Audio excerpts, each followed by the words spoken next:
আসসালামু আলাইকুম। ডিম ভুনার জন্য 3টি ডিম সিদ্ধ করে খোসা ছাড়িয়ে 1 চিমটি মরিচ, 1 চিমটি লবণ ও 1 চিমটি হলুদ গুঁড়ো দিয়ে মাখিয়ে অল্প তেলে ভেজে নিব। ডিমে মশলা দেওয়ার আগে ছুরি দিয়ে ডিমে আঁচড় দিয়ে নেবেন, তা না হলে ডিম ফুটে বিপদ হতে পারে। এখন সেই প্যানে 4টা পেঁয়াজ কুচি, 2টো পেঁয়াজ পাতা দিয়ে ভাজতে থাকব।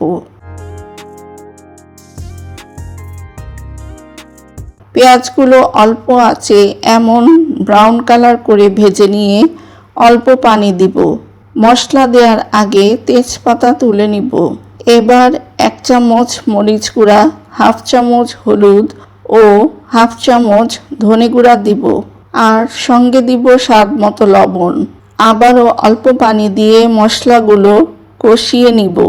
মশলার কাঁচা গন্ধ চলে যাবার পর ফ্রোজেন করা মটরশুঁটি দিয়ে ঢেকে সেদ্ধ করে নিব। এর মাঝে আমি 2-3 বার নেড়ে দিয়েছিলাম।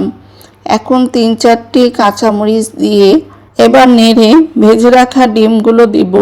ডিম দেবার পর 3-4 মিনিট ঢেকে রান্না করব। তারপর বারবার উল্টে পাল্টে পেঁয়াজগুলো আরেকটু ভুনে নিব। দেখুন, খুব সুন্দর একটি কালার এসেছে। এবার একদম রেডি ডিম ভুনা। এবার ঢেলে পরিবেশন করুন। আর সিক্রেট বিষয়টি হলো তেজপাতা। এই ডিম ভুনায় তেজপাতা না দিলে আসল স্বাদ পাবেন না। ভিডিওটি দেখার জন্য ধন্যবাদ।